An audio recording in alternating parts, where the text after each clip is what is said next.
Okay, this is Love Sam. New game. Yes.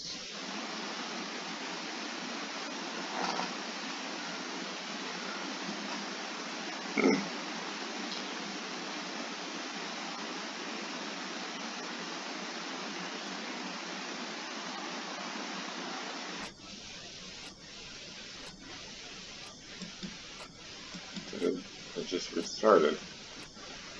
Okay. Alright, that's fine. We will get it this time.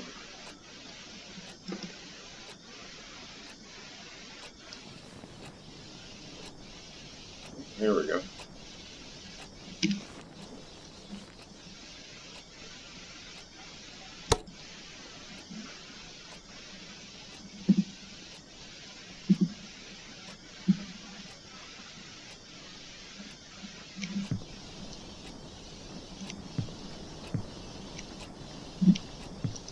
I have played this game before, but don't remember.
Sometimes they don't really tell you what to do they?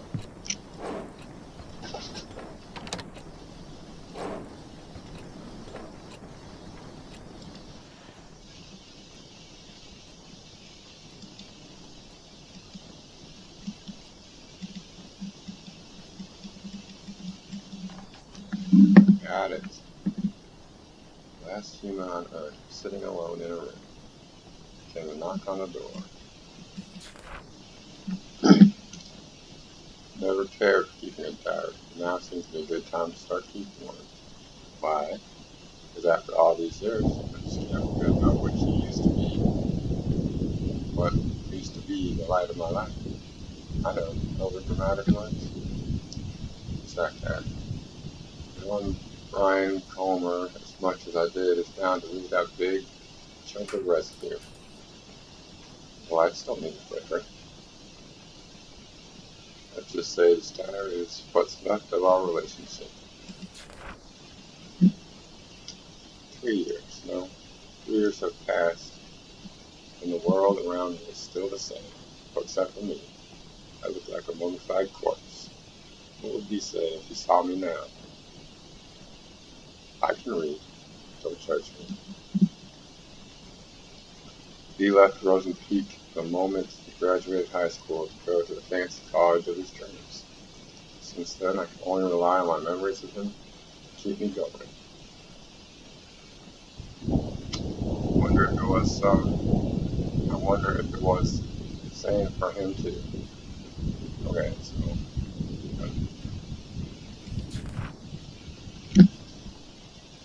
when you love someone, this whole existence just gets etched into your brain. So no matter how much B changes, I always know it's him. But will B do the same for me? I know B liked me a lot too, but it was not the most likely person to remember stuff. Considering how long 3 years felt for me, it's possible he did forget about me. Or am I giving him too little credit? So here comes the big question. Will he remember me?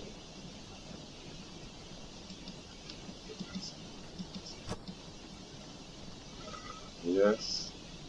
No. Yes.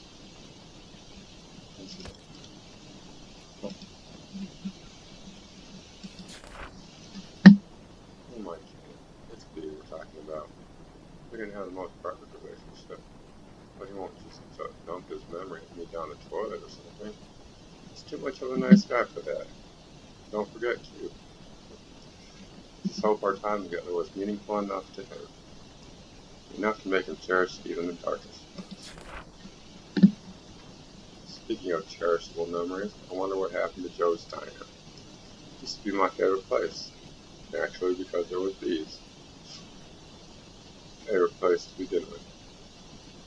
There were two things that were too good for rosy cheeks.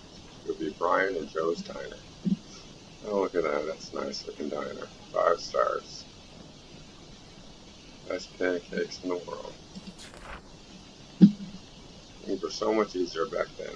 You could just go, hey. And I'll be like, hey. Nothing but hanging out after that. Some occasional visit to Colton Hill. We had such a good thing going. You remember my voice? God. It scared me.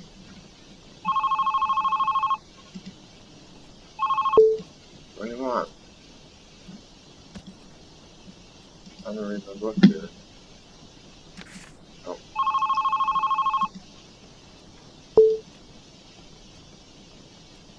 Oh, wait. I'm pushing the wrong button. I think I'm pushing the wrong button.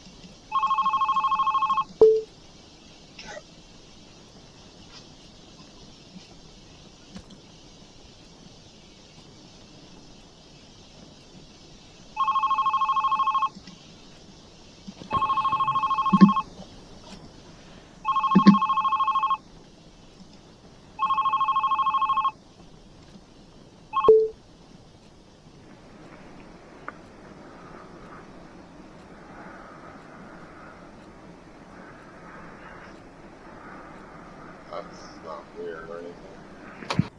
Hang on.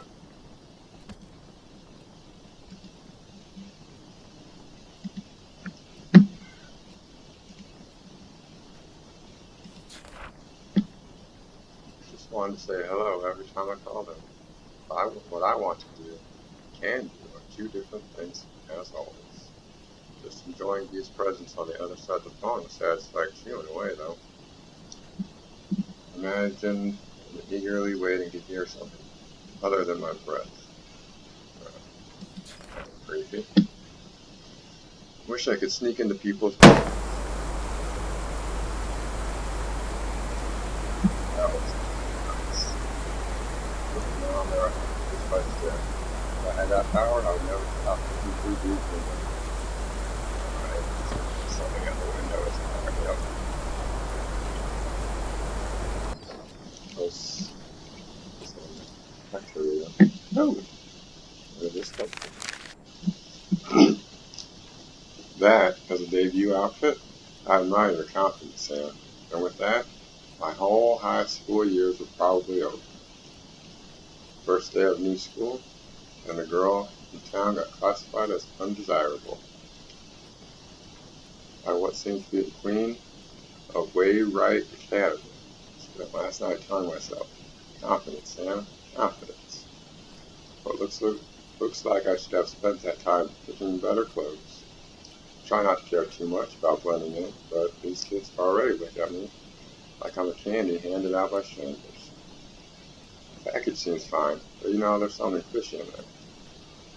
Judging from their whispers, I could figure out they didn't mail way right, even accepted transfers. It's been less than 24 hours since I moved to Rosen Peak, and I already enjoy sitting alone in my dorm room more than attempting socializing with people who call me a city girl. Well, screw you too, hillbillies. Besides, I decided not to force myself into making friends after how my old friends decided to turn on me. I just hope these guys leave me alone at least. Keeping a diary sure can help keep things together in all the chaos. I haven't kept a diary since kindergarten. This seems like a good time to restart. Kudos to Mom for giving me the advice. Oh shoot, I almost forgot calling her. Write you later, diary. My only true friend. Love, Sam. Okay. You need to call Mom? Answer the phone.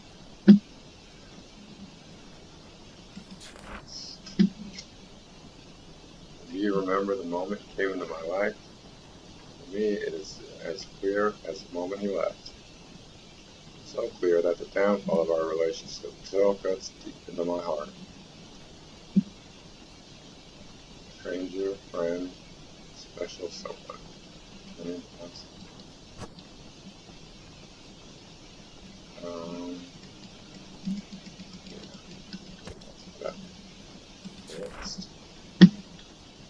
Yeah, life in Rosen Peak was a jar filled with bittersweet candies. Not exactly tasteful, but I learned to enjoy it. Nevertheless, it's where my heart lies. Lord of home and bees wondering. Used to struggle with Miss Lasley's poetry practices, even if you didn't have to try that hard. Miss Lasley always told us poetry is not about using fancy words. Let your feelings do all the work. This is how I feel. Stand at his doorstep, heart filled with desire. He rushes down the stairs, heart red like fire. But before his spirit can soar, first he must answer the door. It's not bad.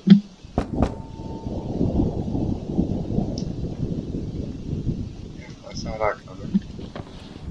Let's go it. Over here.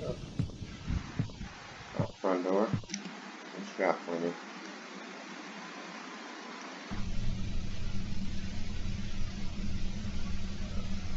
Even if there was something there, I don't think I'd be able to see it.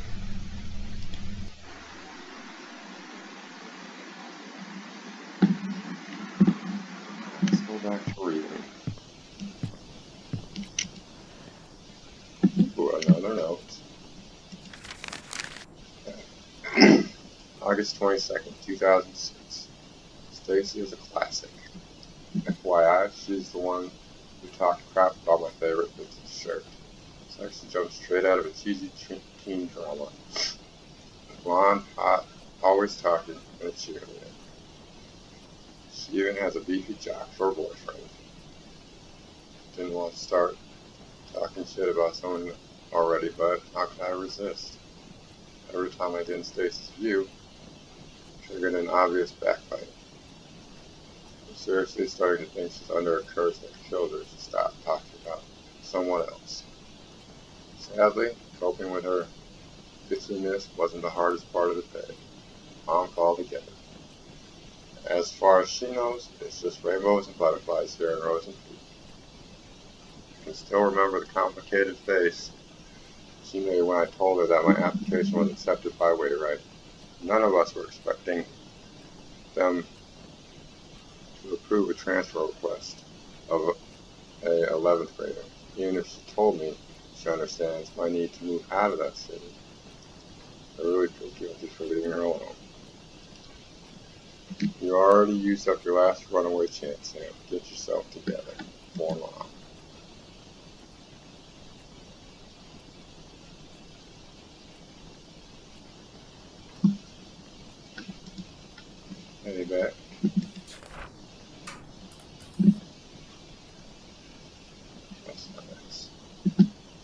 Other Wayrite kids were so predictable. Doors were already open even before I put my hand on the knob. But B's door was closed shut, so beautifully painted. Everyone liked him, but couldn't get him to open up.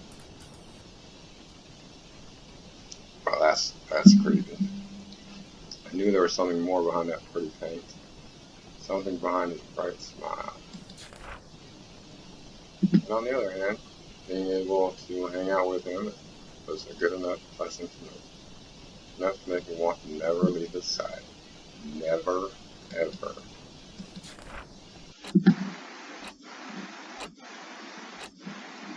Is that bigger? That's bigger.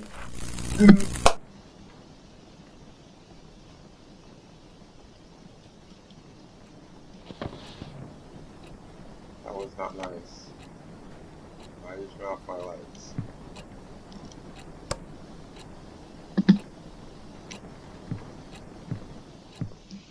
Lights? So I guess we're just gonna test lights.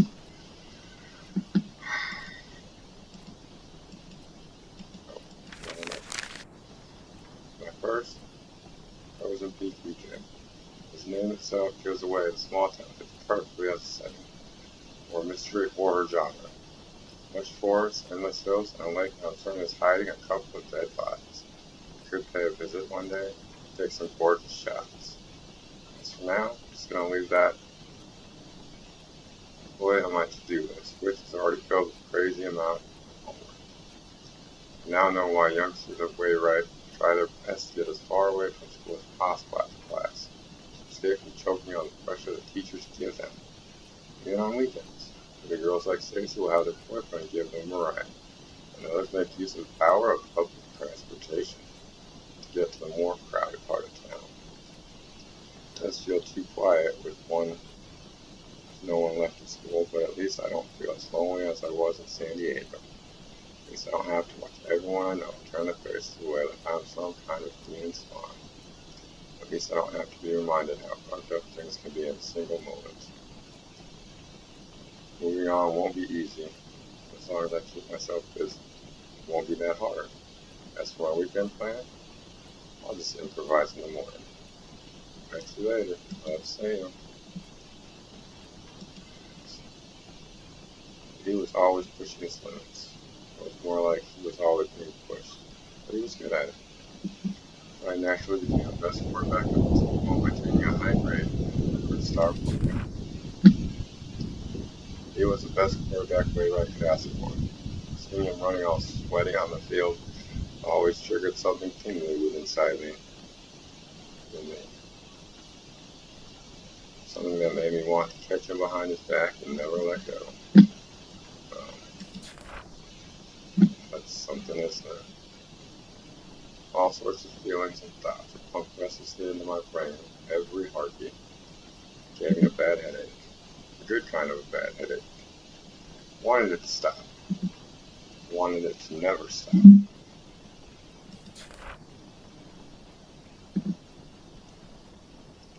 But as soon as B gave me that, hey, all those headaches were washed away. It used to be the best prescription I could ask for. Take away the pain, and only the good things stay.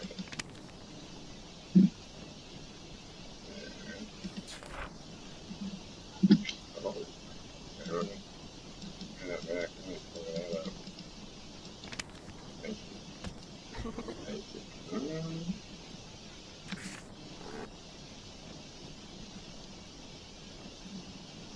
Another note. Our boarding school, Wayrite intellectuals, not that interested in becoming intelligent.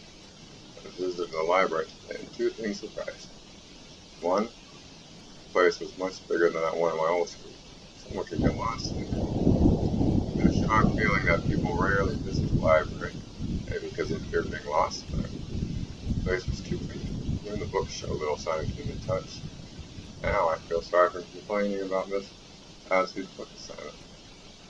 I wonder if Stacy's even thinking of picking it up. With her admiring her boyfriend Kyle's tattoos all day. Doubt she has spare time to do that. Is she depending on Kyle to do the reading for her? Seriously? According to what I saw so far, he's either busy reacting to whatever's coming out of Stacy's mouth, or he's working up some shenanigans with his Jack buddy. Brian, was it? So yeah, right. In the meantime, I should be more concerned about myself and the well-being of the whole school. If they say we too cool for books. Or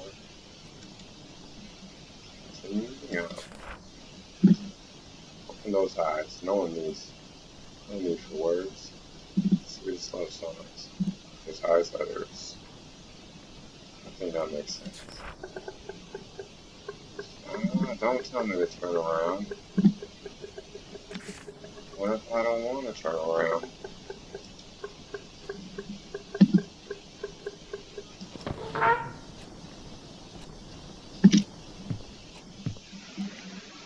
Okay, well, that's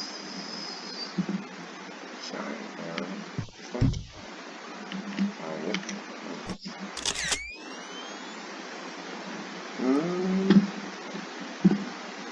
Someone just take a picture of it. Why do I have to stick? Put it on the desk. And another note. This is the library again. A bit more people than before, and among them was Brian. It's not worth a bother. Seeing a major Skank's boyfriend's bud wandering around in a library is uncanny by anyone's standards. He must have been there and picked up for Miss Lassie's assignment. I almost got too close to him trying to see where he was going to fit. Really hope he didn't notice that. Yeah, me too. I'd rather be known as a regular geek than a creepy one. I agree. Jack in a library? Now I've said everything. Woe is me. Hate to admit, but seeing Brian at the library was today's only diary-worthy event. Probably because it's the only human interaction that didn't give me the sensation of someone talking behind my back. At least today's entry is a tad more meaningful than what I wrote yesterday. Need to revise my book options now. Write you later. Go soon. Wait, talk this face off. It's sticky. I'm gonna ignore that. I miss him, even when I'm with him. I see him, even when he is not looking. It's a picture. Someone's under my bed. Oh my god.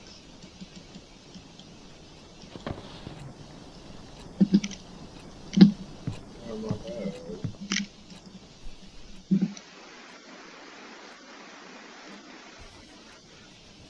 Okay.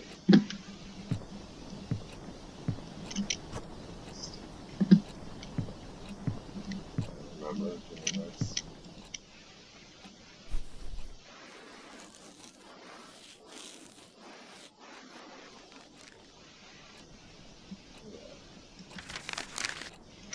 Another letter. With Mr. Kane's ninth psychology class, and he still managed to come up with another lame activity. This time he gave each of us a sheet and made us write down some of our personal traits.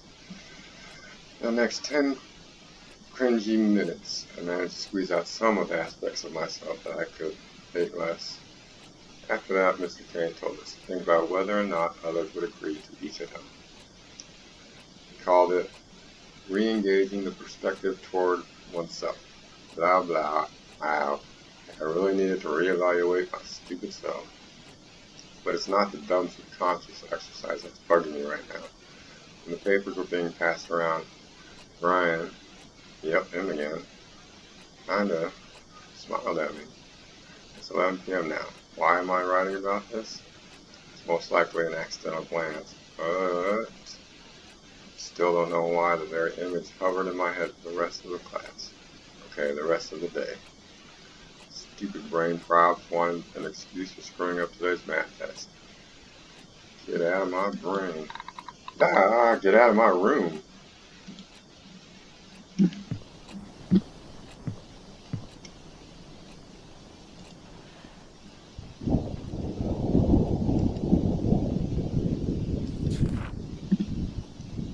time we spent together grew longer, one question kept on growing with it. What does the meaning of these eyes look like? Does he see me as I see him? Does he see me as I see myself? Does he see me as I want him to? I screamed in agony.